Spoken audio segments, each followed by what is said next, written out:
Assalamualaikum warahmatullahi wabarakatuh. Alhamdulillah Rabbil Alamin hamdan kathiran tayyiban mubarakan fih kama yuhibbu Rabbuna wa yardah. Salatu wassalam ala nabiyina Muhammadin wa ala alihi wa sahbihi ajma'in amma ba'd. Para ummahat, para akhwat fillah rahimani wa rahimakumullah. Alhamdulillah pada kesempatan malam hari ini kita kembali bertemu di majelis ta'lim, di majelis ilmu ini walaupun online. Allah Ta'ala pertemukan kita sama-sama untuk belajar, untuk menuntut ilmu syar'i, untuk menghilangkan kejahilan dari diri kita, juga untuk mengetahui bagaimana kita menyembah Allah, kita beribadah kepada Allah Subhanahu wa taala sebagaimana yang Allah inginkan, sebagaimana yang Allah syariatkan. Dan salam serta salam semoga terlimpah kepada Sayyidul Mursalin, kepada Nabi kita Nabi Muhammad sallallahu alaihi wasallam beserta para sahabat beliau, beserta para keluarga beliau, juga orang-orang yang mengikuti sunnah beliau hingga akhir zaman kelak, dan semoga kita termasuk di antara mereka. Amin ya rabbal alamin. Para ummahat, para akhwat fillah rahimani wa rahimakumullah. Di kajian rutin hari Rabu ini biasanya kita membahas kitab Al-Mulakhas Al-Fiqhi karya Syekh Shalih Al-Fauzan hafizahullah taala.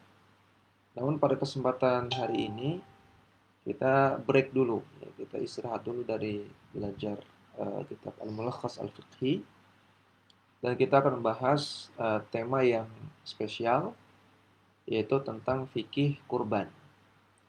Karena insya Allah semoga Allah mudahkan kita, semoga Allah berikan kita usia yang panjang, sehingga kita bisa mendapati hari raya Idul Adha, ya, bulan Zulhijjah, dan juga 10 hari pertama bulan Zulhijjah di tahun ini. Semoga Allah mudahkan.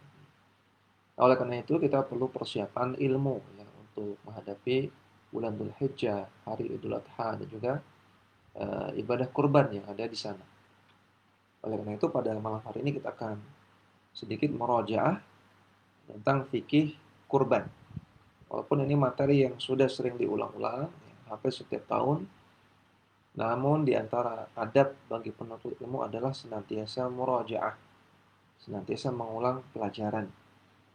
Dan dengan banyak murajaah akan semakin kokoh ilmu kita, dan semakin berkah, dan juga semakin bersemangat untuk mengamalkannya, dan juga menunjang keistiqomahan. Ya, sering diulang artinya semakin ingat. Kalau semakin ingat, semakin konsisten dalam melaksanakannya. Ya, maka ini pentingnya murajaah, pentingnya mengulang. Jadi pada kesempatan malam hari kita akan bahas tentang fikih kurban. Tentunya fikih kurban itu luas, ya, panjang dan lebar kalau ingin dibahas semua. Namun kita akan bahas secara ringkas-ringkas saja, ya, karena kita punya waktu sekitar 50 menit ke depan, ya. Jadi kita akan bahas secara ringkas saja. Ya, para ummahat, para akhwat fillah rahimani wa rahimakumullah. Ibadah kurban adalah ibadah yang agung. Ibadah kurban adalah ibadah yang agung. Karena ibadah kurban itu merepresentasikan tauhid. Ya, Allah Ta'ala katakan dalam surat Al-Kautsar, "Fasholli li rabbika wanhar." Salatlah untuk Allah, untuk Rabbmu, dan menyembelihlah. Wanhar, menyembelihlah.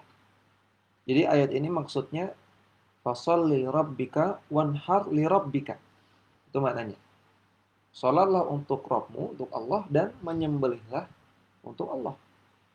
Salatlah untuk Allah semata dan menyembelihlah untuk Allah semata. Jadi berkurban itu adalah representasi dari tauhid. Karena kita diperintahkan untuk berkurban, menyembelih hanya kepada Allah. Dan kata Ibnul Arabi, seorang ulama besar mazhab Maliki. Ibnul Arabi mengatakan tidak ada hadis yang spesifik, yang sahih, yang menjelaskan tentang keutamaan hewan kurban. Maksudnya hewan kurban adalah menjadi tunggangan di atas sirat, ini dhaif. Maksudnya pahala kurban itu sebanyak rambut yang ada pada hewan kurban juga dhaif. Dan juga yang lain-lain. Ya, jadi semua hadis tentang keutamaan hewan kurban itu dhaif. Tidak bisa menjadi dalil. Maka sudah cukup bagi kita sebagai motivasi untuk melakukan ibadah kurban adalah bahwasanya ibadah ini adalah perintah Allah. Fasholli lirabbika wanhar. Salatlah untuk Rabbmu dan menyembelihlah untuk Rabbmu. Sudah cukup. Allah perintahkan dengan fi'il amr di sini, wanhar. Menyembelihlah. Ini fi'il amr. Dan hukum asal perintah wajib. Ya, walaupun nanti kita akan bahas tentang hukum kurban. Tapi ini perintah Allah. Maka sudah cukup bagi kita ketika Allah perintahkan, kita katakan sami'na wa ata'na. Kami mendengar dan kami taat. Sudah cukup. Walaupun tidak ada hadis ataupun ayat yang secara spesifik menyebutkan apa keutamaan kurban. Tapi ketika ini perintah Allah, kita taati, kita lakukan. Dan secara umum Rasulullah sallallahu alaihi wasallam sabda, inna idhamal jaza ma'idhamil bala. Maksudnya besarnya pahala sebanding dengan besarnya ujian, besarnya pengorbanan. Hadis sahih riwayat At-Tirmidzi. Maka semakin besar pengorbanan seseorang ketika berkurban, semakin besar pahalanya. Ya, semakin besar pengorbanannya ketika melakukan ibadah kurban, semakin besar pahalanya. Orang yang berkurban kambing seharga 4 juta, secara global lebih besar pahalanya daripada orang yang kurban kambing yang 2,5 juta. Secara global. Ya. Tapi nanti tergantung keikhlasan, tergantung beratnya hati. Kalau ada orang kaya, kurban kambing 4 juta mungkin ringan. Ya. Pengorbanannya tidak terlalu besar, karena mungkin 4 juta bagi orang kaya kecil. Apalagi bagi ibu-ibu yang tinggal di US. 4 juta itu kecil. Tapi bagi orang miskin, berkurban kambing 2,5 juta aja berat.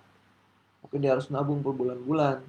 Dia harus hemat dalam kebutuhan sehari-hari untuk bisa berkurban. Maka bisa jadi pengorbanan orang miskin lebih besar sehingga pahalanya lebih besar daripada orang yang kurban 4 juta rupiah. Jadi intinya semakin besar pengorbanan, semakin besar pahalanya. Itu yang menjadi motivasi kita untuk berkurban. Dan ibadah kurban sebetulnya dalam bahasa fikih disebut ibadah al-udhiyah. Al-udhiyah. Atau ibadah an-nahr. Surat Al-Kautsar tadi, wanhar. Ibadah nahr. Atau disebut juga dengan nusuk. Ibadah an-nusuk. Sebagai dalam ayat perkataan Nabi Ibrahim, inna salati wa nusuki wa mahyaya wa mamati lillahi rabbil alamin. Salatku, nusukku. Nusuk di sini kurban.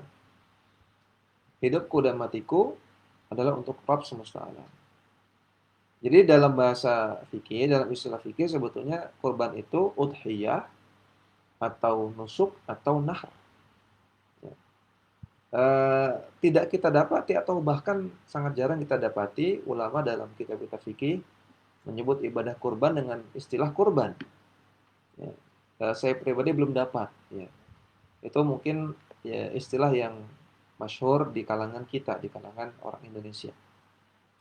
Tapi ini tidak keliru, ya, karena memang kurbanan ya secara bahasa Arab artinya mendekatkan diri kepada Allah. Ya. Qarraba yuqarribu qurbanan. Artinya mendekatkan diri. Dan memang ibadah kurban, ibadah udhiyah adalah bentuk mendekatkan diri kepada Allah Subhanahu wa taala. Sehingga tidak keliru kalau disebut dengan ibadah kurban. Dan ulama berbeda pendapat tentang hukum berkurban, hukum melakukan ibadah udhiyah. Sebagian ulama mengatakan hukumnya wajib. Di antara dalilnya adalah surat Al-Kautsar tadi. Ya, Allah Ta'ala katakan wanhar, menyembelihlah dengan bentuk fi'il amr.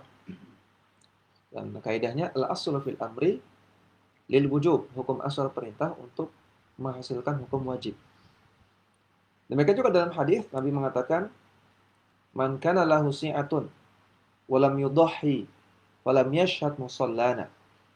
Barang siapa yang punya kelonggaran rezeki, namun kok dia tidak berkurban, maka kata Nabi, jangan datang di tempat sholat kami. Artinya musola di sini tempat sholat di lapangan luas. Musolanya bukan musola masjid kecil ya, bukan masjidnya kecil. Musola di sini artinya lapangan luas. Sholat Idul Adha. Kata Nabi, kalau punya kelonggaran rezeki, kok nggak berkurban, mending nggak usah datang sekalian sholat Id. Ya, tentunya kalau para sahabat dibilang seperti itu, nggak ada yang berani ya, nggak ada yang berani. Yaudah kalau gitu saya nggak usah sholat aja Rasulullah gitu. Enggak, mereka takut. Mereka akan memaksakan diri untuk berkurban. Ini hadisnya sahih, riwayat Imam Ahmad, Ibnu Majah dan lainnya. Atau ini hadisnya hasan, dihasankan oleh Syekh Al-Albani. Maka minimalnya dua dalil ini, surat Al-Kautsar dan hadis ini, menjadi dalil oleh sebagian ulama untuk mewajibkan kurban. Ini pendapatnya Imam Abu Hanifah, kemudian juga Imam Al-Laits bin Sa'ad, demikian juga Al-Auza'i, dan juga pendapat yang dikuatkan oleh Syekhul Islam Ibnu Taimiyah rahimahullah. Maksudnya berkurban itu wajib. Berarti kalau tidak berkurban, ketika mampu dia berdosa. Kalau berdasarkan pendapat ini. Namun jumhur ulama, mayoritas ulama mengatakan berkurban hukumnya sunnah muakkadah, tidak sampai wajib. Dan ada dalil yang menyimpangkan dari hukum asal wajibnya tadi. Kan hukum asal perintah kan wajib, kecuali kalau ada dalil yang menyimpangkan, ada dalil yang menyimpangkannya kepada hukum yang lain. Dan dalam kasus ini ada dalilnya, yaitu hadis dari Ummu Salamah radhiyallahu ta'ala anha. Bahwasanya Nabi sallallahu alaihi wasallam bersabda, "Idza ra'aitum hilala dzil hijjati wa arada ahadukum ay yudhhiya." Kalau salah seorang di antara kalian sudah melihat hilal Dzulhijjah, artinya sudah masuk Dzulhijjah, dan kalian arada ay yudhhiya, ingin berkurban, kata Nabi, falyumsik an sya'rihi wa adfarihi, maka jangan potong rambutnya dan kukunya. Hadis riwayat Muslim, hadis sahih riwayat Muslim. Kata Nabi, wa arada ahadukum ayyudhhiya. Ketika sudah masuk bulan Dzulhijjah dan kalian ingin berkurban. Di sini Nabi mengaitkan dengan iradah. Mengaitkan syariat kurban dengan iradah, dengan keinginan. Menunjukkan di sini adanya ikhtiar, adanya pilihan. Boleh berkurban, boleh tidak. Karena kata Nabi, kalau sudah masuk bulan Dzulhijjah dan kalian ingin. Berarti kalau tidak ingin, maka boleh potong kuku, boleh potong rambut. Dan tidak dosa. Berarti ini diberikan pilihan, boleh berkurban, boleh tidak.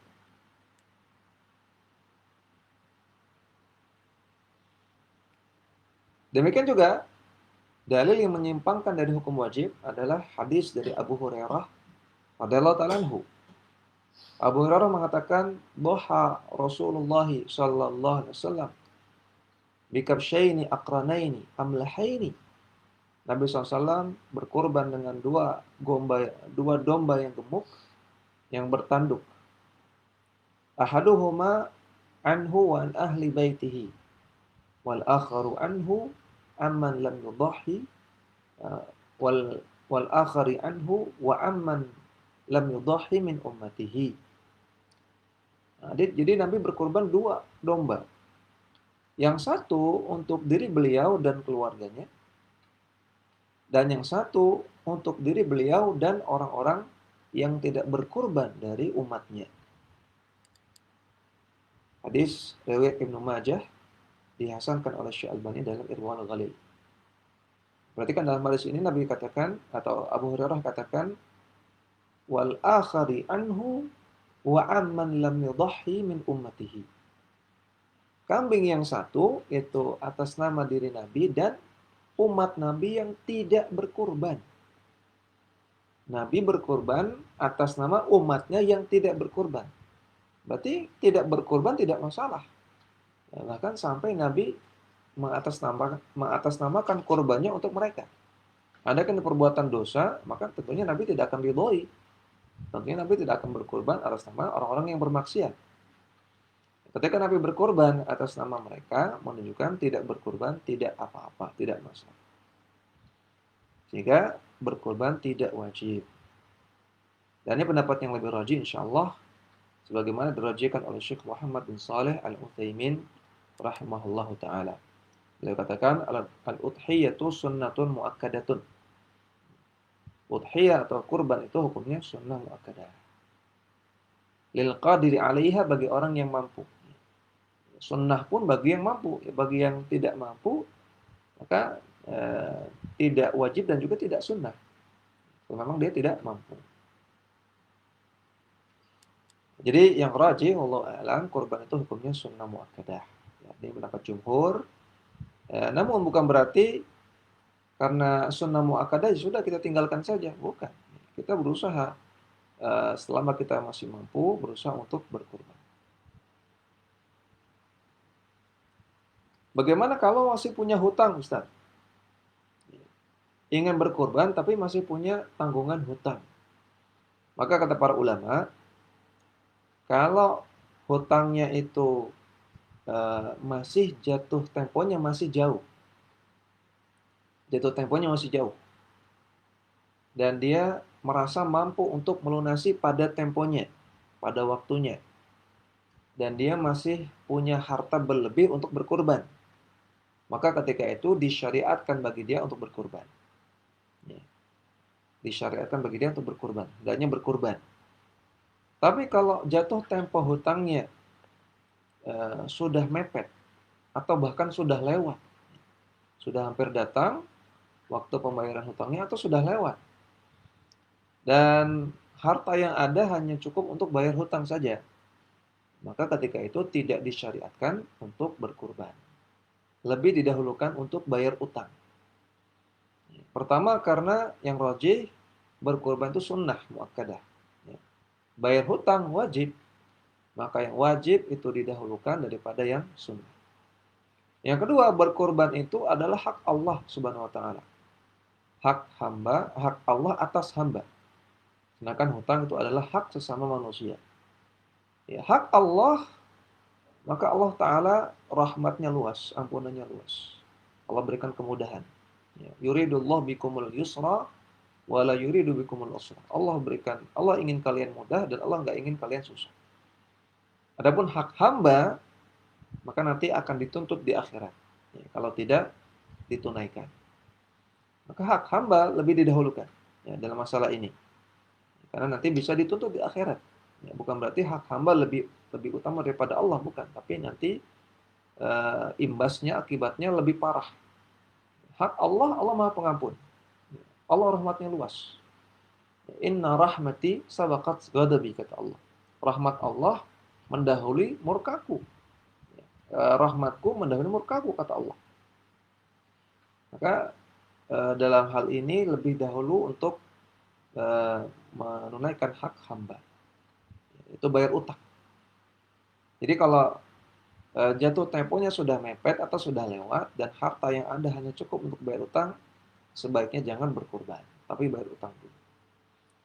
Tapi kalau dia punya kelonggaran harta, artinya setelah bayar utang, andaikan dipakai untuk bayar utang, itu masih banyak hartanya, ya maka tetap berkurban.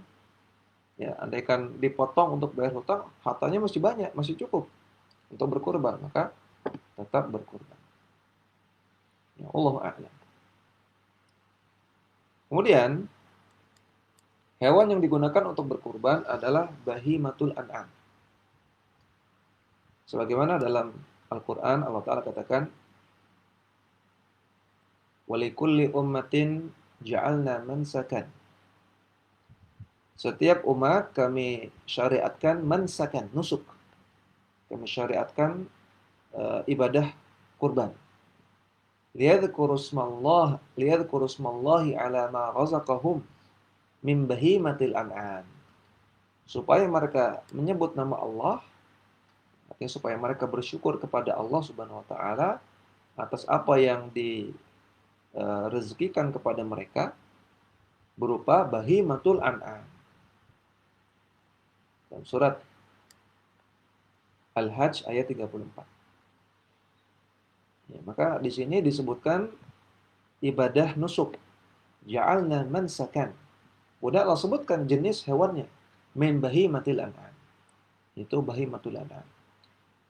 Dan yang disebut dengan bahimatul an'am adalah unta, sapi, dan kambing. Kambing itu ada kambing biasa dan ada domba. Ya. Ada ma'ad, ada kabsh. Ada kambing, ada domba. Jadi kalau kita breakdown semua, onta, sapi, kambing, dan domba itu yang bisa untuk berkurban. Jadi nggak boleh berkurban ayam, nggak boleh berkurban kelinci, ya nggak boleh berkurban misalnya ikan gitu ya. Ini tidak sah. Yang sah adalah kalau itu hewan yang termasuk bahimatul an'am.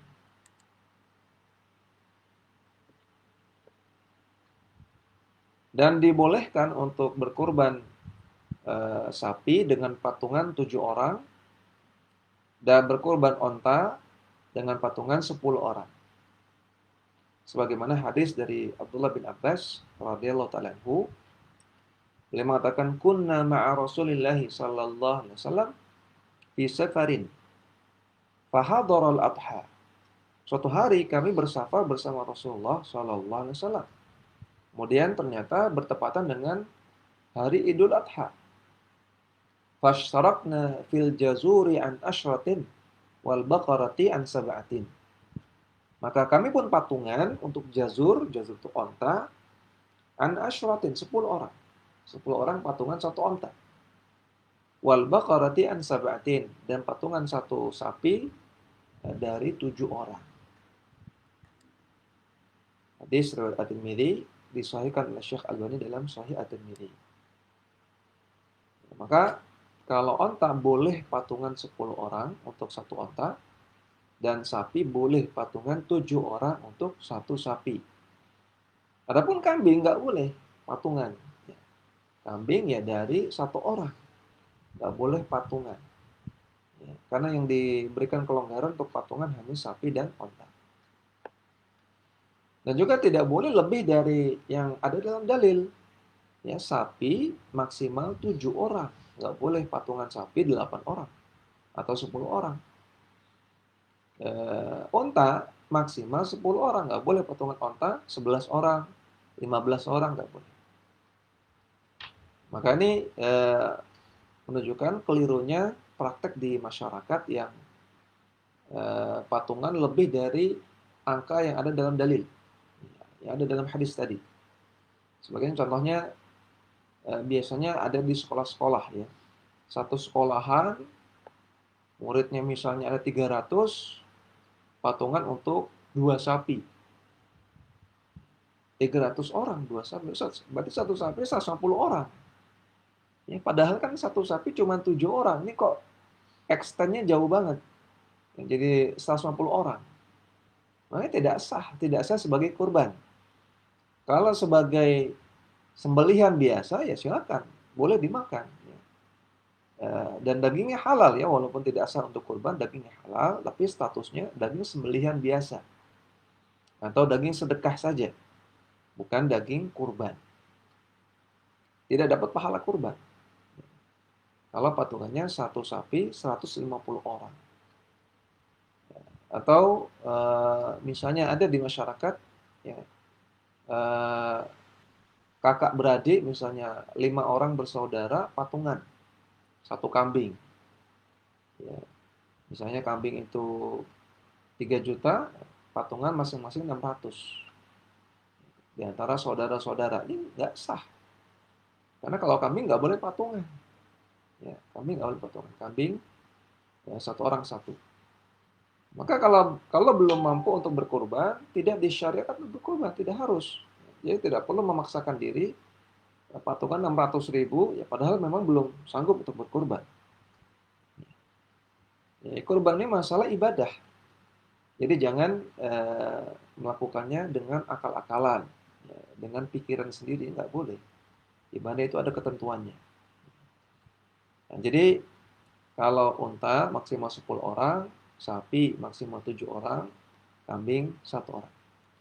Dan tadi patungan tadi itu maksimal ya. Sapi maksimal 7. Artinya kalau tidak sampai 7 orang boleh. Ya, 6 orang patungan untuk beli satu sapi boleh. Bahkan satu orang sendirian juga boleh. Satu orang sendirian beli sapi untuk berkurban boleh. Satu orang sendirian untuk beli onta boleh. Jadi itu bukan harus 7, harus 10, bukan. Tapi itu maksimal. Boleh kurang dari itu. Yang tidak boleh adalah lebih dari itu. Kemudian hewan yang dijadikan sembelihan untuk kurban tidak boleh hewan yang punya kekurangan sebagaimana yang disebutkan dalam hadis. Hadis dari Al-Barra bin Azib radhiyallahu ta'ala anhu, Nabi sallallahu alaihi wasallam bersabda, "Arba'un la tujzi'u fil adhahi." Ada 4 jenis hewan yang tidak sah kata Nabi. Tidak sah untuk kurban. La tujzi'u, tidak sah. Yang pertama, al-awra'u al-bayinu awruha. Binatang yang cacat matanya, aura, ya, cacat matanya, matanya buta atau matanya penyakitan, yang sangat jelas cacatnya. Cacat di matanya jelas. Artinya kalau cuman sedikit seperti katarak gitu ya, hanya sedikit, maka itu tidak membuat sampai tidak sah. Tapi kalau sampai seperti mau hilang matanya picek gitu ya, matanya rusak, maka ini nggak boleh. Yang kedua, wal maridatu al bayyinu maraduha. Hewan yang sakit, yang sangat jelas tanda-tanda sakitnya. Ya, misalnya dia berbusa, mulutnya melebihi batas normal, ya. Kalau hewan berbusa biasa, tapi kalau melebihi batas normal, nah ini yang menunjukkan dia sedang sakit. Atau dia sering jatuh, ya. Kalau jalan suka jatuh, dia berarti lemah gitu ya. Atau ada tanda-tanda di kulitnya yang menunjukkan dia sakit, ya, atau yang lainnya. Kemudian yang ketiga, wal arja'u al bayyinu dhal'uha. Hewan yang pincang, yang jelas pincangnya. Dan yang keempat adalah wal kasiratu allati la yunqa. Hewan yang patah kakinya, yang tidak bisa disembuhkan. Ini 4 hewan yang nggak boleh dijadikan hewan kurban. Namun ini bukan berarti nggak boleh dimakan. Jadi kalau nggak bisa dibuat kurban, ya tetap boleh untuk dikonsumsi dagingnya atau susunya selama aman, ya, selama tidak membahayakan. Ya. Kalau misalnya dia masih dalam kondisi dagingnya boleh dimakan, ya maka disembelih biasa dan dimakan untuk konsumsi biasa. Tapi tidak boleh untuk hewan kurban. Kemudian kata Al-Barra bin Azib, qala fa inni akrahu ayyakuna naqsun fil udhuni. Kata Al-Barra sahabat Nabi. Al-Barra mengatakan, saya nggak suka kalau berkurban dengan hewan kurban yang kupingnya sobek. Qala, kata Nabi, pamakarih taminhu fada'hu wala tuharrimuhu ala ahadin. Kata Nabi kepada Al-Barra, wahai Al-Barra, kalau kamu nggak suka nggak apa-apa. Kamu tinggalkan aja yang kamu nggak suka. Tapi jangan kamu haramkan kepada orang lain. Kalau kamu selera, atau selera kamu seperti itu, ya nggak apa-apa. Kalau pengen cari hewan kurban yang sempurna, ya tidak sobek kupingnya, nggak masalah. Kalau kamu nggak suka dengan sobek kulitnya, nggak masalah. Tapi kamu jangan haramkan, karena ini nggak haram. Ya. Jadi ini menunjukkan masalah selera itu jangan dicampur adukan dengan masalah halal haram. Ya, selama itu tidak diharamkan oleh syariat, maka jangan diharamkan. Tapi kalau masalah selera, silakan. Kalau Anda tidak suka dengan suatu jenis makanan, nggak masalah, tinggalkan aja. Tapi jangan haramkan makanan itu. Hadis ini sahih, riwayat Imam Ahmad, Ibnu Majah dan yang lainnya disahihkan oleh Syalbani dalam Sahih Ibnu Majah. Jadi hadis ini juga menunjukkan bahwasanya kalau sekedar kupingnya itu sobek atau bolong, maka itu tidak membuat hewannya tidak sah untuk kurban. Tetap masih boleh. Ya, kemudian yang disyariatkan, yang disunnahkan adalah setiap kepala keluarga itu berkurban atas nama dia dan keluarganya. Ya. Jadi cukup kurban itu satu keluarga satu. Satu keluarga satu. Satu kepala keluarga berkorban satu atas nama dia dan keluarganya. Sebagaimana hadis dari Atha bin Yasar rahimahullah, ia berkata kepada Abu Ayyub Al-Ansari, "Kaifa kanat ad-duhaya ala ahli Rasulillah sallallahu alaihi wasallam?" Wahai Abu Ayyub, bagaimana sih dahulu para sahabat di zaman Nabi berkurban? Faqala kana ar-rajulu yudahhi bisyati anhu wa an ahli baitihi. Maka kata Abu Ayyub Al-Ansari, dahulu di zaman Nabi, setiap kepala keluarga berkurban satu kambing atas nama dia dan keluarganya. Atas nama dia dan keluarganya. Wa ya'kuluna wa yut'imuna. Kemudian setelah disembelih, maka mereka makan sebagian dagingnya dan sebagian lagi disedekahkan untuk orang lain. Hatta tabahan nasu fasarat kama tara. Namun semakin berjalannya waktu, orang semakin berbangga-bangga dengan hewan kurban sebagaimana yang kau lihat. Zaman dahulu, di zaman sahabat mereka tidak berbangga-bangga dengan hewan kurban. Cukup satu kepala keluarga satu, sudah. Keluarga ini satu, keluarga itu satu, keluarga sana satu. Nggak ada yang suaminya berkurban, istrinya berkurban, anaknya berkurban, nanti simbahnya juga berkurban. Karena seperti itu. Satu keluarga cuma satu aja. Karena ini ibadah. Nah, karena ini ibadah, bukan untuk pamer, bukan untuk berbangga. Tapi kata Abu Ayyub, di zaman sekarang, di zamannya beliau, di zaman Abu Ayyub, ya zaman masih ada para sahabat. Sudah ada orang yang berkorban untuk berbangga-bangga. Pamer harta, nih saya bisa berkorban hewan yang mahal. Nih saya berkorban, istri saya berkorban, anak saya berkorban. Saya orang kaya. Ini sudah terjadi di zaman ketika sahabat masih ada, zaman dahulu. Apalagi di zaman sekarang. Ya. Banyak orang yang menjadikan event Idul Adha, event kurban untuk berbangga-bangga. Allah musta'an. Jadi satu keluarga cukup satu. Itulah yang dicontohkan oleh para salafus saleh. Artinya apa? Artinya satu hewan kurban itu sudah menggugurkan tuntutan kurban dari satu keluarga. Kita asumsikan andaikan kurban itu wajib, tadi ya pendapat Taimiyah, ya Abu Hanifah, andaikan itu wajib, maka ketika kepala keluarga yang berkurban, yang lain-lain tidak wajib lagi untuk kurban. Istrinya, anaknya itu sudah nggak wajib lagi untuk berkurban. Ini andaikan wajib. Andaikan sunnah, maka ketika kepala keluarga berkurban, maka yang istri, anak itu sudah tidak disunahkan lagi untuk berkurban. Sudah gugur. Jadi para ibu sekalian, usahakan yang berkurban suaminya, kepala keluarga. Nah di sini dalam hadisnya Abu Ayyub, kana rajulu yudahhi bisyati. Dahulu seorang laki-laki, berarti suami kepala keluarga, berkorban atas nama dia dan keluarganya. Kalau andaikan suami nggak punya uang, maka hibahkan dananya untuk suami. Suamiku ini ada uang, tapi ini untuk berkorban ya. Saya hibahkan kepada kamu, nanti kamu gunakan untuk berkorban, seperti itu. Jadi jangan tahun kemarin suami yang berkorban, tahun ini istri, tahun depan anak. Ini tidak ada contohnya dari para salaf. Nah, ketika ditanya kepada Syekh Muhammad bin Shalih Utsaimin, Syekh, bagaimana tentang kebiasaan sebagian masyarakat yang suka berkurban giliran?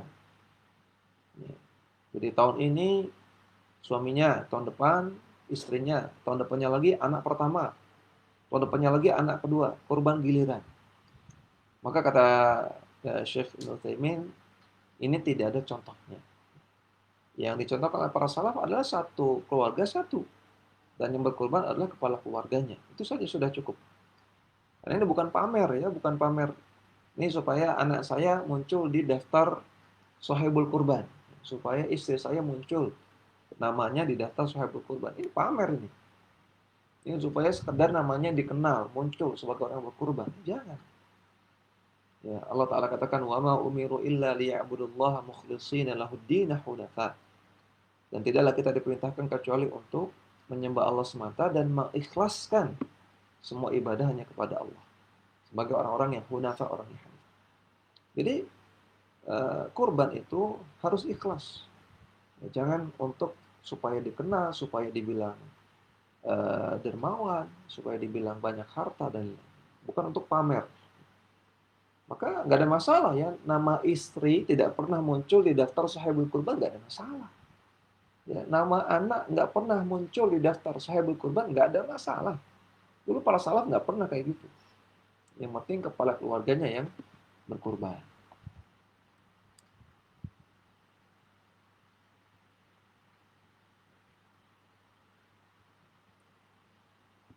Ya, kemudian tentang waktu penyembelihan.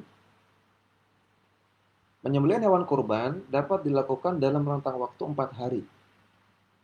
Mulai dari setelah sholat Idul Adha sampai waktu asar di tanggal 13 Dzulhijjah.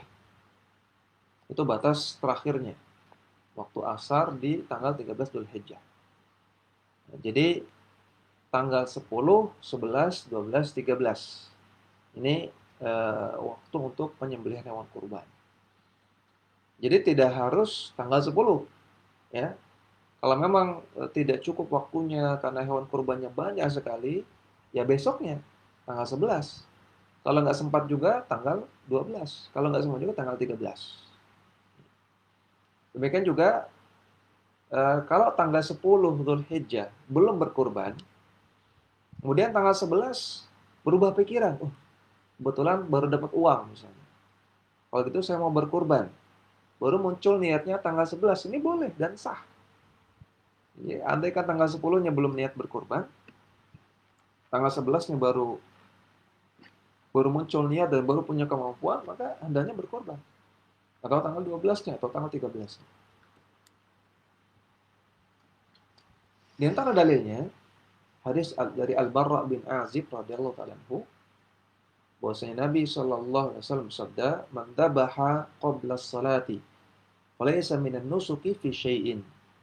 Siapa yang menyembelih hewan kurban sebelum salat Idul Adha, maka itu bukan kurban sama sekali. Innama huwa lahmun qaddamahu li ahlihi. Namun itu sekedar daging biasa yang dia sembelih untuk keluarganya. Ini kata Nabi. Hadis sahih riwayat Bukhari Muslim.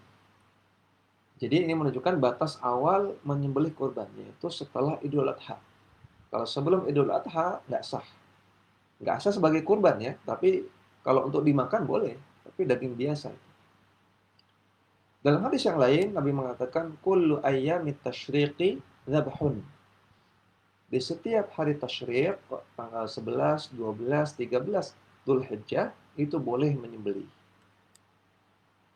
Hadis riwayat Imam Ahmad dan dihasankan oleh Syekh Albani dalam silsilah as-sahihah.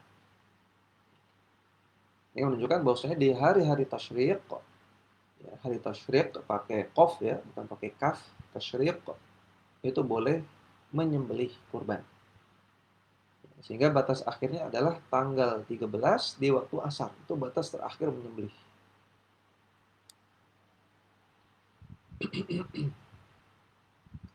Kemudian tata cara penyembelihan hewan kurban. Yang pertama, diwajibkan membaca basmalah dan disunahkan mengucapkan takbir. Diwajibkan membaca basmalah dan disunahkan baca takbir. Basmalah itu ucapan Bismillahirrahmanirrahim. Beda dengan tasmiyah. Tasmiyah itu bismillah saja. Jadi kalau bismillah saja namanya tasmiyah, tapi kalau lengkap namanya basmalah. Bismillahirrahmanirrahim itu basmalah. Yang diwajibkan itu basmalah, Bismillahirrahmanirrahim. Tapi boleh juga atau sudah cukup kalau bacanya tasmiyah, bismillah. Dan disunahkan membaca takbir yaitu Allahu Akbar. Sebagaimana dalam Al-Quran Allah Ta'ala berfirman, وَلَا تَأْكُلُوا مِمَّا لَمْ يَذْكُرِ اسْمَ اللَّهِ عَلَيْهِ وَلَا تَأْكُلُوا مِمَّا لَمْ يَذْكُرِ اسْمُ اللَّهِ عَلَيْهِ وَإِنَّهُ لَفِسْقٌ. Jangan kalian makan sembelihan yang tidak disebut nama Allah ketika menyembelihnya. Itu adalah perbuatan kefasikan. Surat Al-An'am ayat 121. Maka ayat ini menunjukkan setiap kali menyembelih itu harus menyebut bismillah, minimal bismillah. Dan juga berdasarkan hadis dari Anas bin Malik radhiyallahu ta'ala anhu, ia mengatakan, "Dhahan Nabiyyu sallallahu alaihi wasallam bikabshaini amlahaini aqranaini." Nabi SAW menyembelih 2 ekor domba yang gemuk dan bertanduk. Dzabahahuma biyadihi. Yang Nabi langsung menyembelih dengan tangannya sendiri. Wasamma wa kabbara. Dan Nabi menyebut nama Allah dan bertakbir. Di sini syahidnya. Sama wa kabbara. Nabi menyebut nama Allah, itu menyebutkan bismillah, dan Nabi bertakbir. Wada'a rijlahu ala sifahihima. Dan Nabi meletakkan kakinya di leher dari 2 domba tersebut. Hadis sahih Bukhari Muslim. Maka dari sini diwajibkan membaca basmalah dan disunnahkan membaca takbir. Kenapa basmalahnya wajib, takbirnya sunnah? Karena yang disebutkan dalam ayat hanya bismillah. Ya, dalam surat Al-An'am tadi, "Wala ta'kulu mimma lam yadhkur ismullahi alaihi." Jangan kalian makan daging yang tidak disebut nama Allah, bismillahnya saja. Bismillah kan artinya dengan menyebut nama Allah, bismillah. Tapi Allahu Akbarnya tidak disebutkan di sini. Maka yang wajib hanya bismillah, tapi kalau Allahu Akbar hukumnya sunnah. Jadi yang ideal ketika menyembelih ucapkan bismillahi Allahu Akbar atau bismillahirrahmanirrahim Allahu Akbar.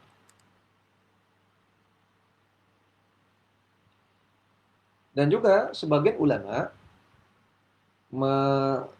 memahami dari ayat dan juga hadis tadi, yang disebut adalah yang penting nama Allah.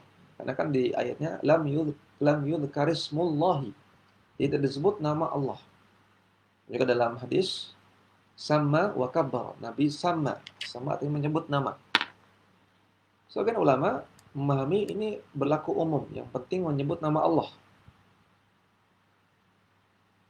Sebagaimana disebutkan dalam kitab Mawahib al-Jalil karya Ibnu Habib al-Maliki, seorang ulama Malikiyah.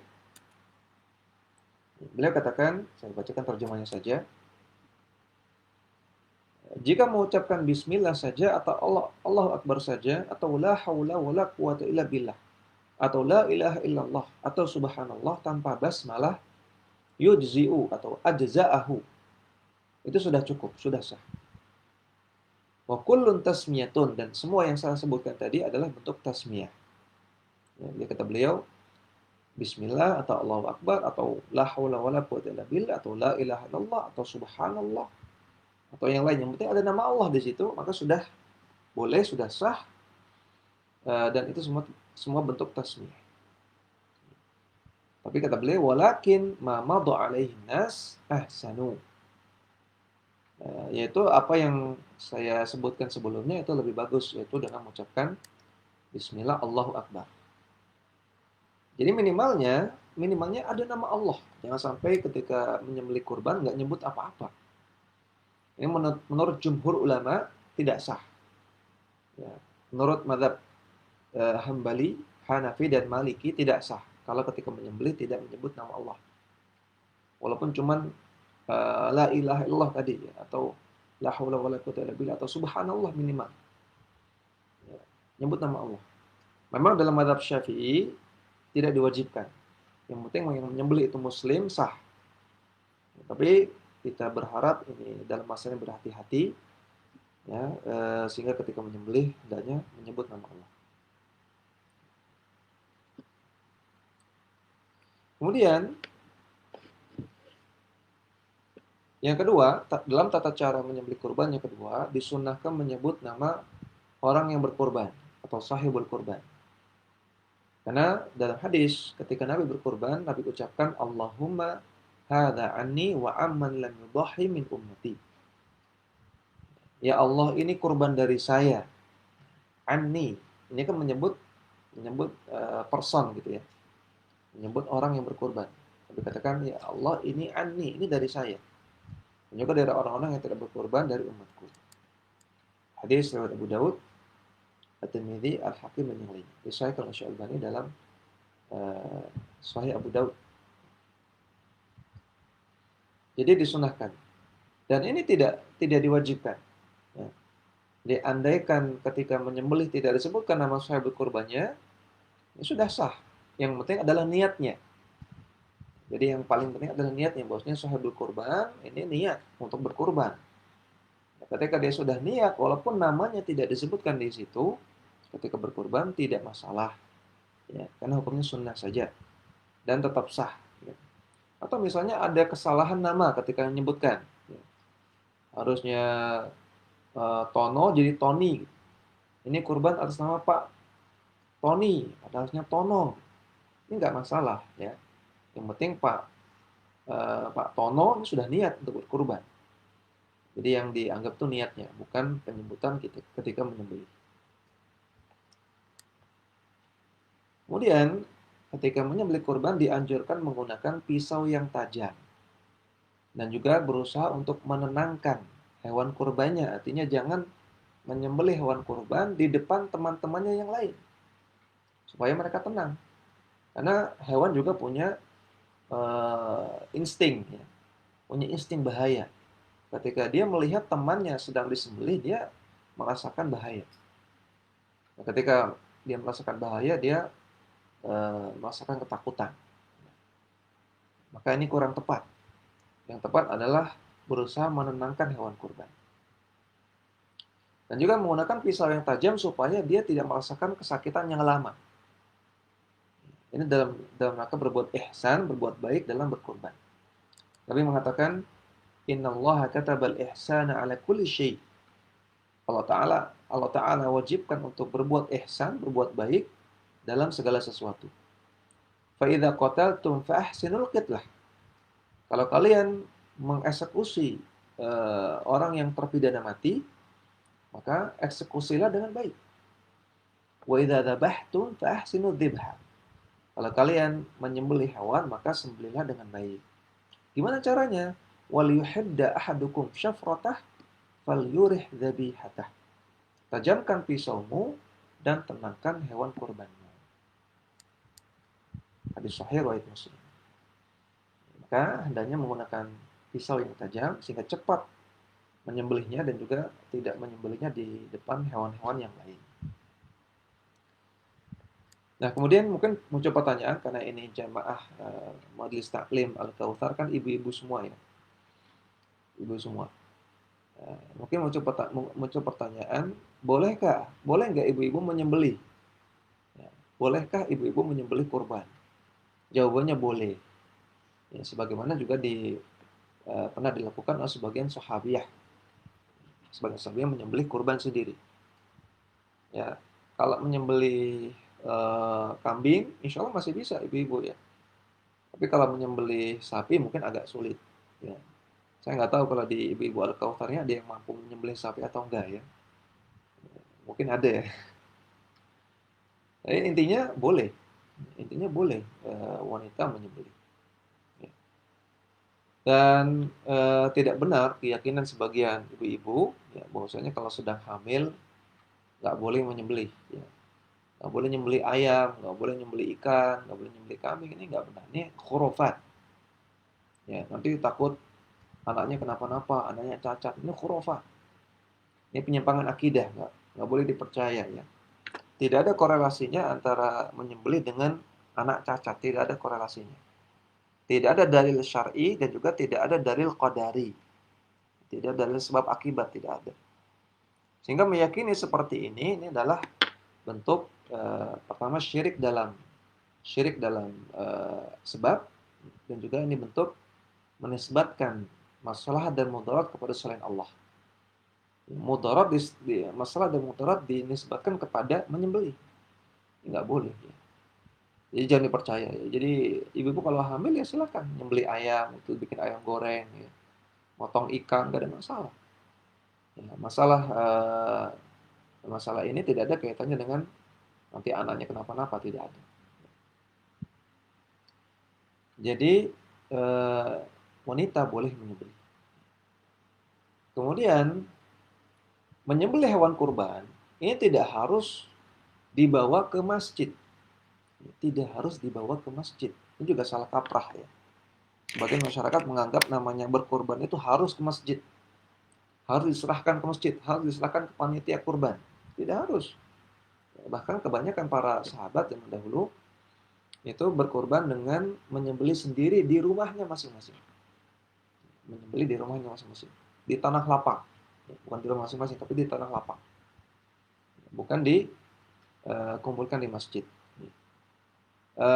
Di zaman sekarang, karena semakin sedikit orang yang mampu untuk menyembelih, ya, dan juga semakin sedikit orang yang paham fikih kurban, maka diwakilkan kepada panitia kurban di masjid. Ini nggak masalah, boleh-boleh saja. Dan ini namanya mewakilkan kurban. Tapi kalau menyembelih sendiri pun sah. Ya, kalau ada bapak-bapak nyembelih kurban sendiri di rumahnya, boleh. Sah sebagai ibadah kurban, tidak harus disembelih di masjid. Jadi tidak harus. Ya. Tapi kalau ingin di masjid pun tidak apa-apa. Bahkan mungkin terkadang itu yang lebih utama.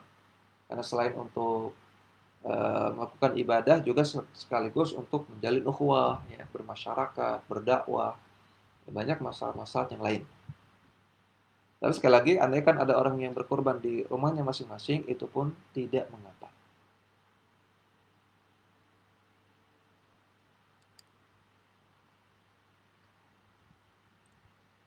Kemudian beberapa sunnah yang berlaku dalam ibadah kurban.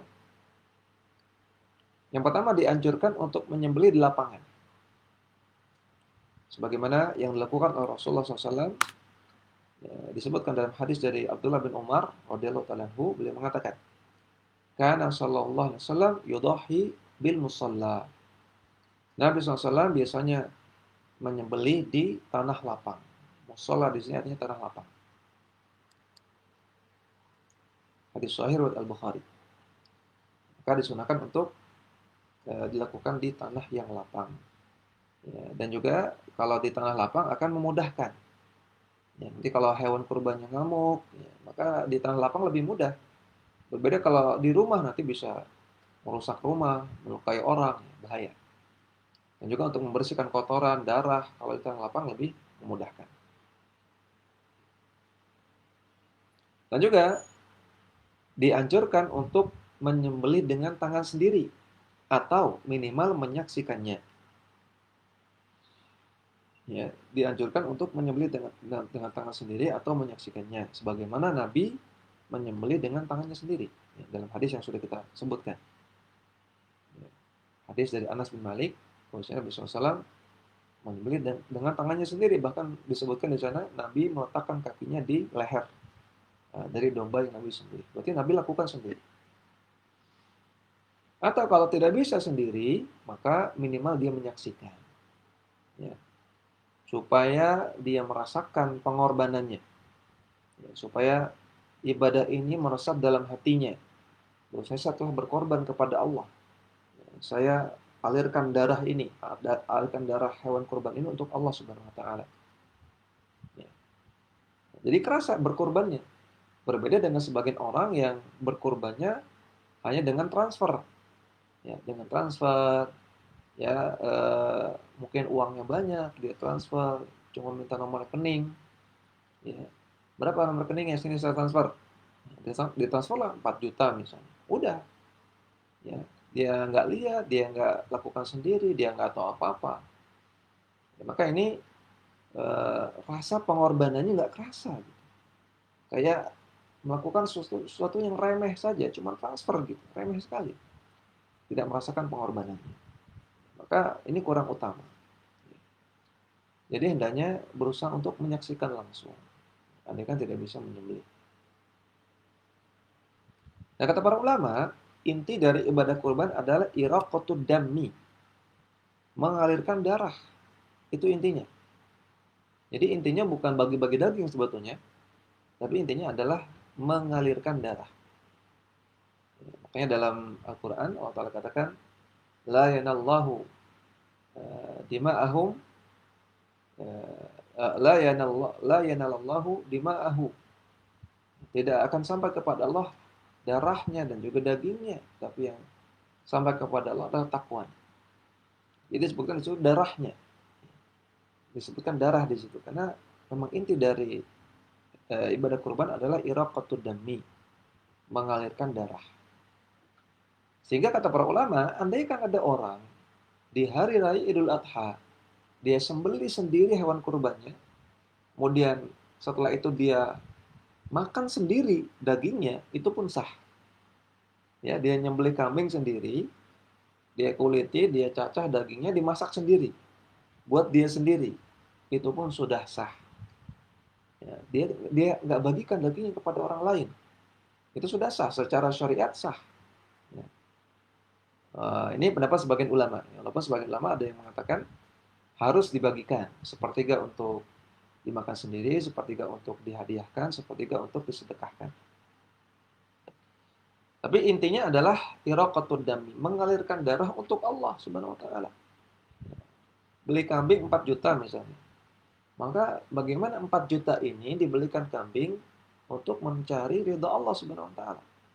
Sehingga 4 juta ini nggak dipakai untuk jalan-jalan, nggak dipakai untuk belanja, nggak dipakai untuk makan-makan, tapi untuk dibelikan hewan berkurban untuk Allah. Itu intinya. Jadi sekali lagi tadi kalau ada orang menyembelih kurban di rumah itu pun sah. Ya. Tidak harus dititipkan di masjid. Kemudian di antara sunnah dalam ibadah kurban adalah dianjurkan memakan sebagian daging sembelihan. Ya. Nabi bersabda, "Kulu waddakhiru watasaddaqu." Makanlah sebagian hewan kurbanmu, waddakhiru dan simpanlah, watasaddaqu dan sedekahkanlah. Di Sahih riwayat Bukhari Muslim. Jadi kata Nabi, makanlah sebagian, simpanlah sebagian, dan sedekahkanlah sebagian. Sebagian ulama ada yang mengatakan harus seperti ini. Ada yang dimakan, ada yang disimpan, ada yang sedekahkan. Tapi Allahu a'lam, yang lebih rajih dalam masalah ini adalah bahwasanya pemanfaatan daging kurban itu masalah longgar.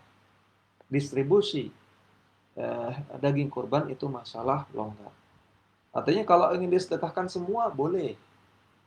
Kalau ingin dimakan semua juga boleh, tadi sudah saya sebutkan. Kalau ingin disedekahkan 75%-nya silakan. Atau kalau sepertiga juga silakan. Jadi tidak ada ketentuan khusus. Namun ini masalah longgar. Dan juga tidak ada ketentuan misalnya membagi paket kurban, satu orang harus 2 kilo, satu orang harus dapat 3 kilo, ini nggak ada ketentuannya. Jadi ini masalah semuanya longgar. Bahkan dalam membagikan daging hewan kurban tidak harus kepada orang miskin. Orang kaya pun boleh kita kasih. Bahkan orang non-muslim pun boleh kita kasih. Ya, orang non-muslim pun boleh kita kasih daging dari hewan kurban. Tidak ada masalah. Ini masalah yang longgar.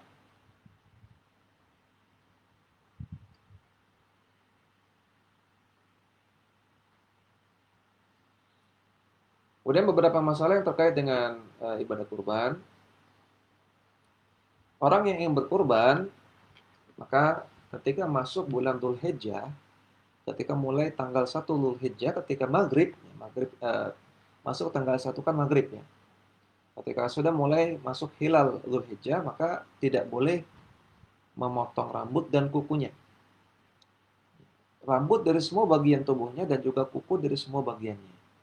Artinya rambut kepala nggak boleh, rambut kumis nggak boleh, rambut kulit nggak boleh, rambut mohon maaf kemaluan nggak boleh, rambut ketiak nggak boleh. Demikian juga kuku tangan, kuku kaki nggak boleh dipotong sampai dia menyembelih hewan kurbannya. Nabi mengatakan man kana lahu dhibhun yadhbahuhu fa idza uhilla hilalu dzil hijjati fala ya'khudanna min sya'rihi wala min adfarihi syai'an hatta yudhhiya. Siapa yang punya hewan sembelihan dan sudah nampak hilal Dzulhijjah, maka tidak boleh memotong sedikit pun dari rambutnya dan juga tidak boleh memotong sedikit pun dari kukunya hatta yudhhiya sampai dia sembelih hewan sembelihan. Jadi kapan boleh potong rambut lagi, kapan boleh potong kuku lagi? Ketika hewannya sudah disembelih. Hadis sahih riwayat Muslim. Dan ini yang dilarang adalah orangnya ya, bukan bukan hewannya. Ya, yang nggak boleh motong rambut dan kuku itu orangnya orang yang berkurban, ya. Bukan sapinya. Ya, sapi mah nggak ada urusan dengan motong rambut, dengan motong kuku nggak ada urusan dia. Ya bertahun-tahun nggak potong kuku pun nggak masalah. Bertahun-tahun nggak potong rambut pun nggak masalah. Jadi ini maksudnya adalah orangnya. Ya. Adapun orang yang memahami ini kukunya, ini kuku dari hewannya atau rambut dari hewannya ini pendapat yang syadz, pendapat yang nyeleneh. Ada dari sebagian ulama, sebagian kecil ulama, tapi ini pendapat yang nyeleneh, yang tidak perlu dianggap. Ya, tidak perlu dianggap, tidak perlu dilirik sama sekali. Jadi orang yang mau berkurban ketika masuk tanggal 1 Dzulhijjah ini tidak boleh memotong rambut atau kukunya. Di antara hikmahnya adalah supaya rambut dan kuku ini menjadi saksi nanti di akhirat. Bahwasanya orang ini berkurban. Si rambut dan si kuku menjadi saksi. Semakin banyak, semakin panjang, semakin banyak saksinya gitu. Ini hikmah yang disebutkan oleh para ulama. Namun andaikan kita nggak tahu hikmahnya, kita tetap taati. Andaikan kita nggak tahu hikmahnya.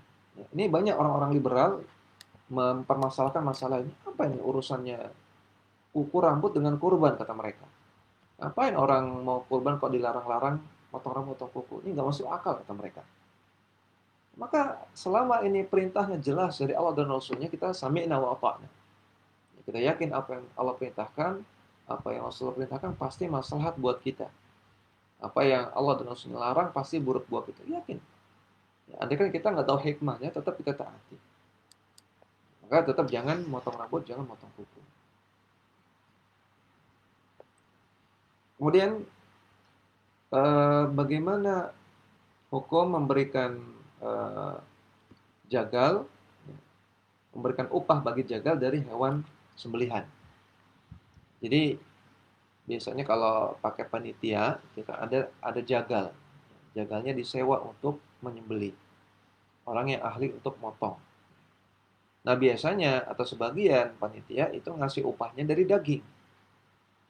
Maka ini tidak diperbolehkan. Ini tegas dilarang dalam hadis dari Ali bin Abi Thalib radhiyallahu anhu. Beliau mengatakan, "Amarani Rasulullah sallallahu alaihi wasallam an aquma ala budnihi wa an atasaddaqa bilahmiha wa juludiha wa ajillatiha wa an la u'tiya al-jazzara minha." Kata Ali, Rasulullah pernah menyuruh saya untuk menyembelihkan atau disuruh untuk menyembelih kurban untuk beliau. Dan Rasulullah perintahkan untuk bersedekah dari hewan sembelihnya tersebut, dari dagingnya, ya, dari dagingnya dan juga dari kulitnya dan juga dari ajillah. Ajillah itu kulit bagian atas, ya, salah satu bagian dari kulit. Nabi perintahkan untuk bersedekah, untuk sedekahkan itu semua, daging, kulit, dan jilal. Dan kata Ali, wa alla u'tiya al-jazzara minha. Dan Nabi perintahkan untuk jangan ngasih jazar, jangan ngasih jagal, ya, sebagian dari hewan sebagian dari hewan kurban tersebut. Jangan dijadikan sebagai upah jagal intinya. Baik itu dagingnya, baik itu kulitnya ataupun yang lainnya. Nggak boleh untuk upah. Terus gimana? Masa jagalnya nggak dikasih upah? Ya dikasih. Wa qala, kata Ali, nahnu nu'tihi min indina. Kami kasih upahnya dari uang kami. Karena dikasih tapi dipakai uang sendiri. Ya, atau kalau panitia dari uang kas, jangan dari daging, tapi pakai uang kas. Hadis sahih Bukhari Muslim. Ini menunjukkan bahwasanya tidak boleh memberikan upah jagal dari hewan kurban. Tapi tetap dikasih upah, ya.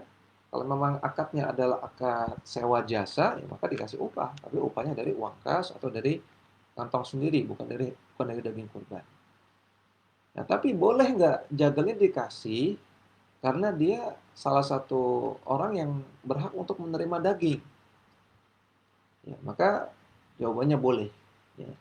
Sehingga memberikan daging ke jagal ini bisa beda hukumnya tergantung niat. Kalau niatnya sebagai upah nggak boleh. Tapi kalau niatnya sedekah, boleh. Ini berlaku di sini kaidah innamal a'malu binniyah. Amalan itu tergantung niatnya. Kalau niatnya sebagai upah nggak boleh. Tapi kalau niatnya sebagai sedekah, karena dia warga gitu ya, semua warga dapat, maka dia juga dapat. Maka ini tidak masalah.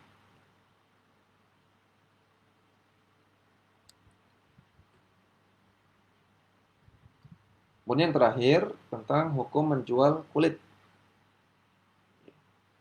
Bolehkah menjual kulit hewan kurban?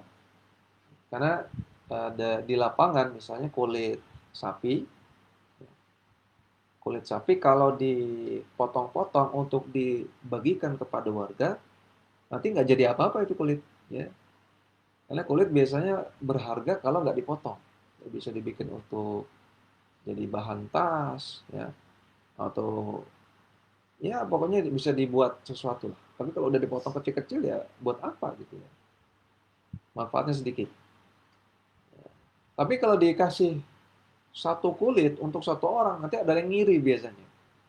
Dia kok dapat kulit, saya kok cuma dapat daging. Itu kulit harganya lebih mahal.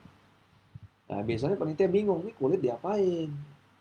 Kalau dipotong-potong nggak manfaat, kalau dikasih ke satu orang nanti ada yang iri, nah, akhirnya terpikir untuk dijual saja. Kulitnya dijual kepada pengepul kulit. Nah, hukumnya bagaimana? Maka jumhur ulama mengatakan nggak boleh, berdasarkan hadis dari Ali tadi. Kata Ali, wa an la u'tiya al-jazzara minha. Nabi perintahkan untuk jangan kasih kepada jagal minha, bagian dari hewan kurban termasuk kulit. Sehingga jumhur ulama mengatakan tidak boleh menjual kulit.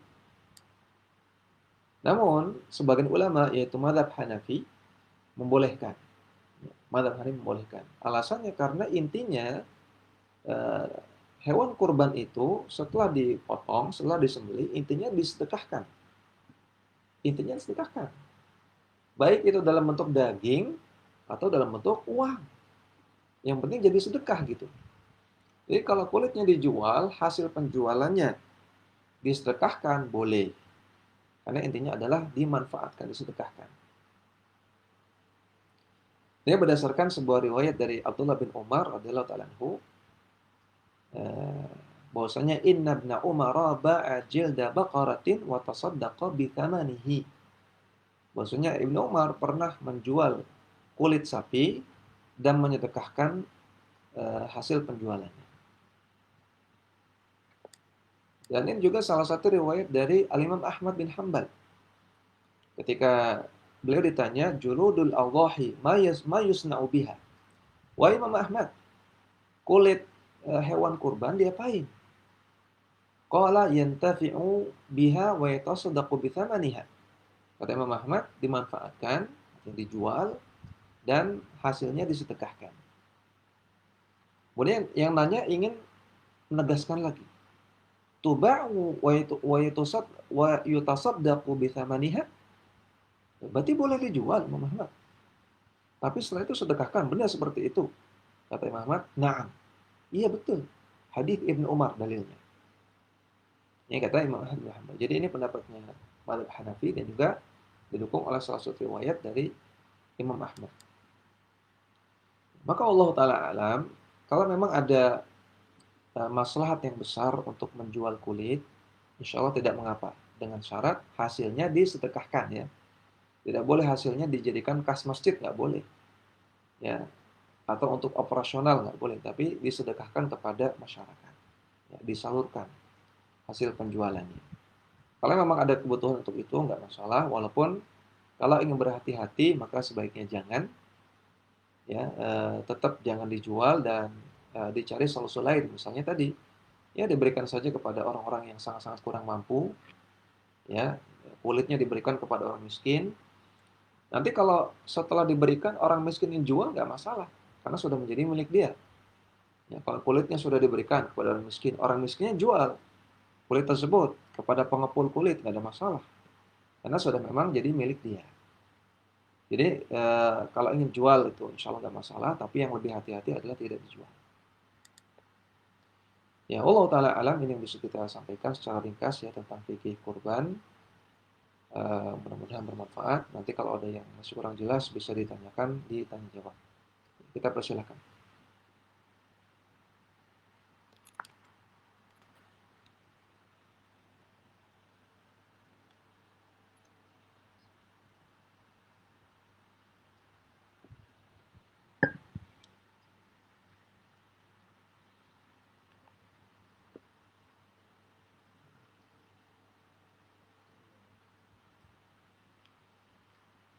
Ya, ya,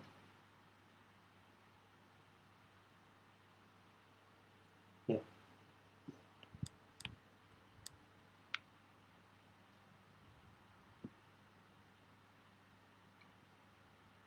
Nah,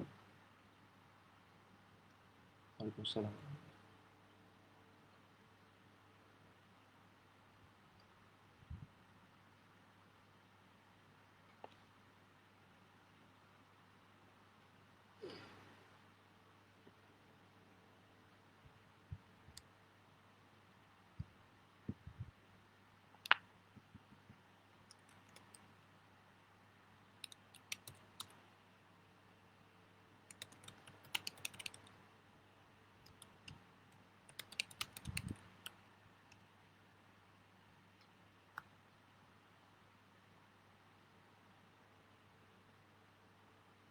Nah, nanti kalau saya lupa, saya tanya lagi ya pertanyaan. Ya, yang pertama, makan sebelum sholat Idul Adha. Memang ada sunnah ya, untuk tidak makan sebelum Idul Adha, berpuasa. Berbalik dengan Idul Fitri, disunahkan untuk makan sebelum sholat. Kalau Idul Adha, itu disunahkan untuk tidak makan sejak subuh sampai kembali dari sholat. Adapun bagi orang yang berkurban, lebih utama kalau tidak makan sampai memakan hewan kurbannya. Tapi minimal ketika kembali dari sholat. Namun ini hukumnya sunnah, ya tidak wajib, tidak harus. Tadi di pertanyaan bilangnya wajib itu nggak betul ya. Jadi yang tepat sunnah, tidak harus. Dan walaupun ini kurbannya di luar daerah, tetap ada sunnah untuk tidak makan. Sehingga kalau kurbannya di luar daerah, terus update informasi ya, ini hewan saya sudah disembelih belum? Ya tadi saya juga sekaligus menambahkan, yang lebih utama berkurban itu di tempat kita tinggal, ya, di tempat di mana kita tinggal di situ, karena ada sunnah untuk menyaksikan langsung hewan kurban kita supaya kita merasakan pengorbanannya. Nah, benar-benar ibadah itu meresap dalam hati kita. Kemudian gimana kalau kurbannya di luar daerah? Maka sebagian ulama ini melarang, karena ini menyisihi yang dilakukan oleh para salafus saleh. Tidak ada salafus saleh yang kurbannya di luar daerah, nggak ada. Semuanya di daerah masing-masing, dan juga akan gugur darinya beberapa sunnah tadi, sunnah untuk motong sendiri, sunnah untuk menyaksikan langsung, dan seterusnya. Jadi sebagian ulama melarang, seperti Syekh bin Baz, ya. seperti Syekh Saleh Fauzan melarang. Tapi sebagian ulama membolehkan kalau ada maslahat. Seperti yang difatwakan oleh Syekh Abdullah bin Jibrin rahimahullah taala, beliau bolehkan kalau memang ada maslahat yang besar. Ya, misalnya di tempat kita tinggal itu sudah orang kaya semua. Ya, semua sudah biasa makan daging. Ya, dan semua berkurban semua. Mungkin hampir semua berkurban. Sedangkan di desa tetangga atau di daerah luar itu banyak yang miskin, yang mereka butuh makan, mereka butuh berbahagia dengan hewan kurban, sehingga ada masalah untuk menyalurkan kurban ke sana. Maka ini boleh kalau memang ada masalah besar. Dan ala kulli hal, baik ada masalah atau tidak, kurbannya tetap sah. Ya, jadi walaupun tidak ada masalah, kemudian berkurbannya di luar daerah, maka itu tetap sah. Tapi kurang utama saja, kurang utama. Tetap sah, tapi kurang utama. Nah, jadi tadi sunnah tidak makan sebelum sholat itu berlaku walaupun kurbannya di luar daerah. Sehingga kalau kurbannya di luar daerah, sebaiknya terus update informasi ya, kepada wakilnya itu. Ini hewan saya udah disembelih apa belum? Kalau sudah disembelih tolong kabari ya, seperti itu. Karena kan mau potong kuku juga kan, mau potong rambut dan mau makan. Kemudian yang kedua, bolehkah kurban diam-diam? Bolehkah kurban atas nama orang lain diam-diam? Ini nggak boleh dan tidak sah, karena kurban itu ibadah. Ibadah itu perlu niat. Ya, dan Nabi mengatakan innamal a'malu binniyah. Setiap amalan itu tergantung niatnya. Kalau tanpa niat maka tidak sah. Kalau atas nama orang lain dan orang lain itu nggak niat untuk kurban, maka tidak sah. Berarti dibutuhkan niat dia. Dengan cara kita minta izin atau kita kabari sebelum kurban. Misalnya kita berkurban atas nama orang tua kita, maka kita kabari, Pak, saya mau kurban atas nama Bapak. Gimana, boleh nggak? Oh silakan nak. Baru ketika itu kita kurban atas nama orang tua. Kalau diam-diam nggak boleh dan tidak sah. Kemudian yang ketiga, boleh minta diulang?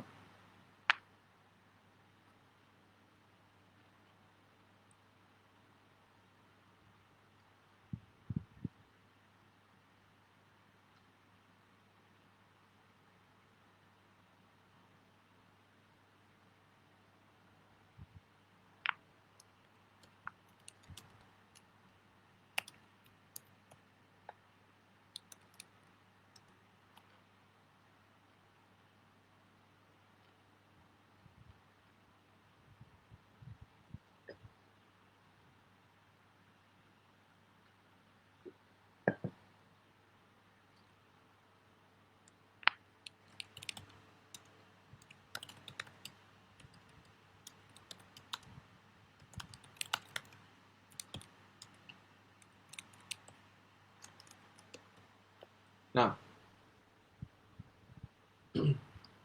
jadi perlu dibedakan antara ijza dengan jaza. Ijza itu masalah apa ya, sah tidak sah gitu. Sah tidak sah. Kalau jaza itu masalah pahala. Jadi yang kita sebutkan tadi bahwasanya satu kepala keluarga berkurban itu sudah mencukupi untuk satu keluarga, itu masalah ijza. Jadi kalau kepala keluarga berkurban, maka satu keluarganya tidak lagi dituntut untuk berkurban. Sudah sah bagi mereka berkurban, nggak perlu lagi, nggak perlu kurban lagi, nggak dituntut lagi. Adapun masalah pahala itu longgar. Masalah pahala ingin ditujukan untuk satu kampung, untuk satu keturunan, untuk orang yang sudah meninggal, silakan. Ya. Ini kalau masalah ijza tadi satu kepala keluarga, ini sudah ijza untuk satu keluarga. Ya, satu kepala keluarga, ijza satu keluarga. Dan keluarga di sini patokannya adalah orang-orang yang tinggal di rumah dia, yang dia nafkahi. Itu definisi keluarga. Ya, yang tinggal di rumah dia dan dinafkahi. Termasuk pembantunya, kalau dia punya pembantu. Termasuk misalnya adik kandungnya, kalau adik kandungnya tinggal di rumah dia. Atau mungkin kakak kandungnya juga. Maka semua orang di rumah itu sudah tidak wajib lagi untuk berkorban atau tidak disunahkan lagi untuk berkorban ketika kepala keluarganya berkorban. Tapi kalau yang tinggalnya di luar rumah dia, walaupun itu anak dia, maka tidak termasuk. Ya. Kalau tinggalnya di rumah lain nggak termasuk. Yang termasuk dalam ijza adalah yang tinggal di rumah dia. Adapun masalah pahala longgar, ya, pahala seperti Rasulullah mengatakan, Allahumma hadha anni wa an ummati alladzi lam yudhi. Ya Allah, ini dari aku dan dari umatku yang tidak menyembelih. Umat Nabi yang nggak menyembelih kan banyak. Ada yang masih hidup, ada yang sudah meninggal. Jadi luas sekali. Nah, kalau masalah pahala silakan diniatkan untuk siapa saja boleh, untuk orang hidup, untuk orang mati boleh. Tapi kalau masalah ijza itu hanya mencakup kepada keluarga saja yang ada di rumah dia.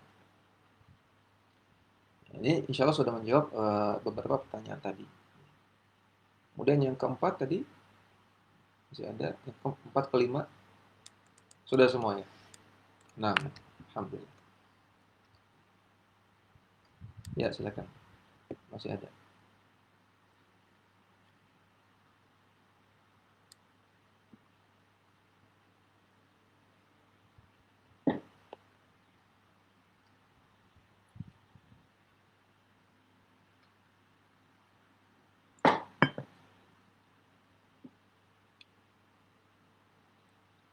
Ya, ini nampaknya tidak mendengar dengan sempurna tadi ya, karena sudah kita jelaskan secara rinci. Yang punya hutang, kalau jatuh temponya masih lama dan dia merasa mampu untuk melunasinya pada temponya, maka ketika itu dia tetap disyariatkan untuk berkurban. Ya, dan orang punya cicilan rumah kan masih lama ya, 10 tahun, 15 tahun masih lama. Dan selama dia merasa mampu untuk membayar cicilannya, maka tetap berkurban, tetap. Yang nggak boleh berkurban adalah yang jatuh temponya sudah dekat. Atau dia nggak merasa mampu untuk bayar cicilan. Ya, harta yang ada hanya cukup untuk bayar utang. Nah, maka ketika itu baru tidak boleh berkurban, lebih utama untuk bayar utang dulu. Kalau jatuh temponya sudah dekat, misalnya bulan depan, ya atau 2 bulan lagi, atau jatuh temponya sudah lewat, ya, sudah ditagih sama yang punya uang. Nah, maka ketika itu wajib untuk bayar utang dulu daripada berkurban. Allah a'lam.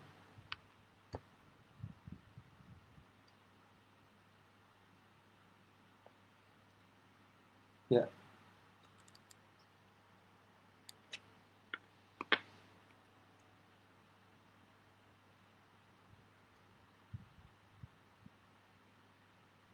nah,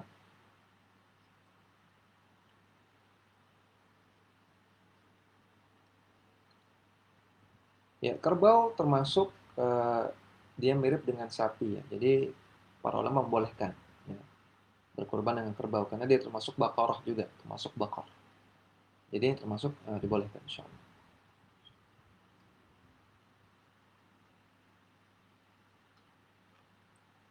Ya, silakan.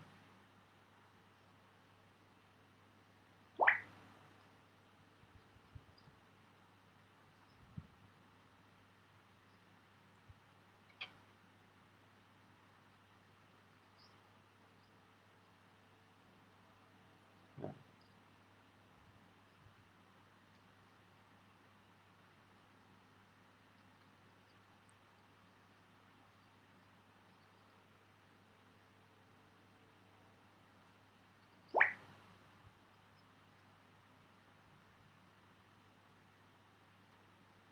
nah,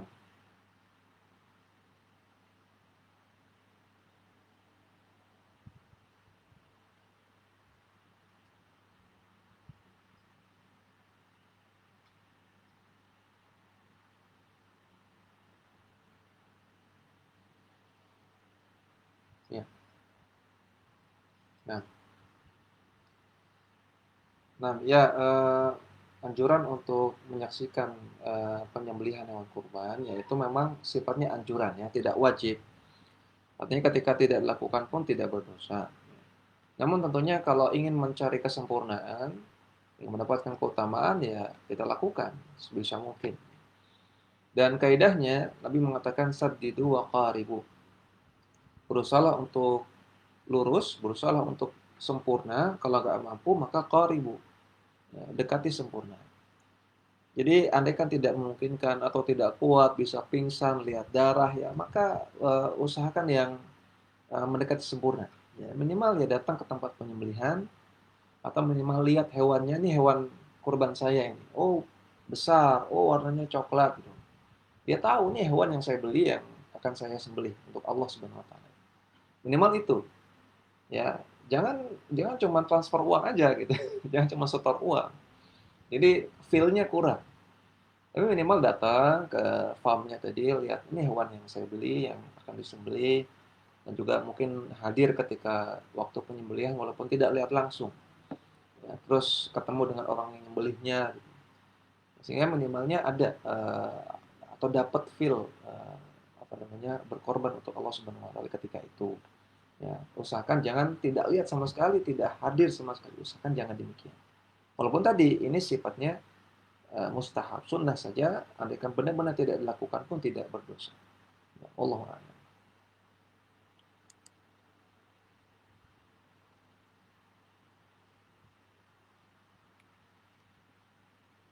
Ya,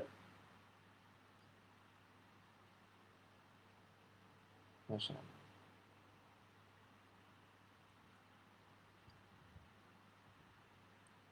Nah, nah, Masya Allah. Ya. Mungkin satu lagi ya terakhir. Oh, Waalaikumsalam. Ya, silakan.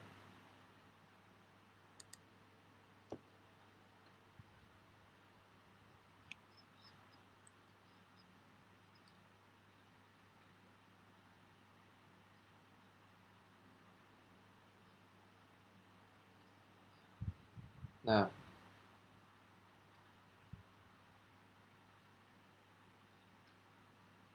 ya. Ibu tinggal di mana, Bu? Ya, di kota mana? Atau di state mana? New Jersey ya. Eh, ya,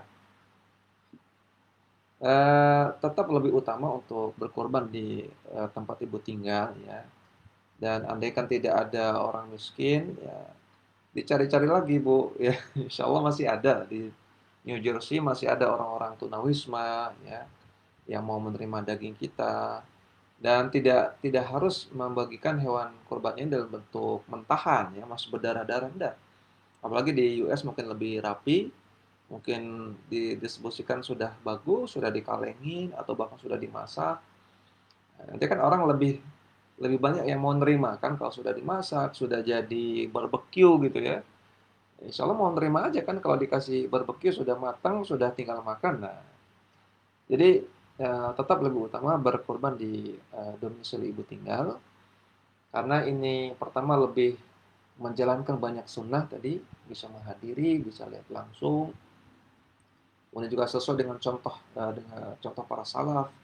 Para salaf itu selalu berkorban di tempat domisilinya. Dan juga ini akan lebih manfaat untuk lingkungan ibu, untuk masyarakat, ya, dan juga bisa berbuat baik kepada tetangga, ya, berbagi. Dan tadi saya sudah sebutkan berbagi kurban kepada non Muslim nggak masalah. Jadi andaikan yang Muslim sudah kaya semua ini, saat ya, adanya orang miskin yang tunawisma yang non Muslim nggak apa-apa, ya, diberikan sebagian kepada mereka. Ya, ini lebih utama daripada mengirimkan kurban keluar. Tapi andaikan tadi saya sudah sebutkan fatwanya Syekh Ibnu Jibrin, kalaupun mengirimkan kurban keluar karena ada suatu masalah itu pun tidak masalah dan tetap sah. Allah.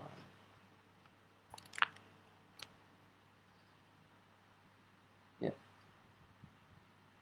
jazakumullah khairan.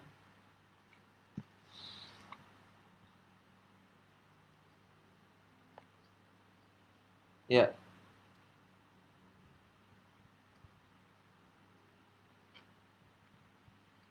ya.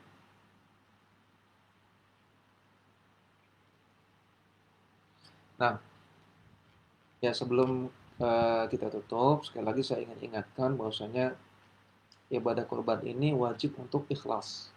Ya, semua ibadah kita wajib untuk ikhlas dan termasuk juga ibadah kurban.